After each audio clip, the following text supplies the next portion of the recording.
ما كان محمد أبا أحد من رجالكم ولكن رسول الله وخاتم النبيين وكان الله بكل شيء عليما.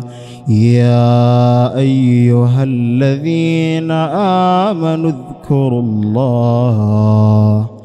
اذكروا الله ذكرا كثيرا وسبحوه بكرة وأصيلا.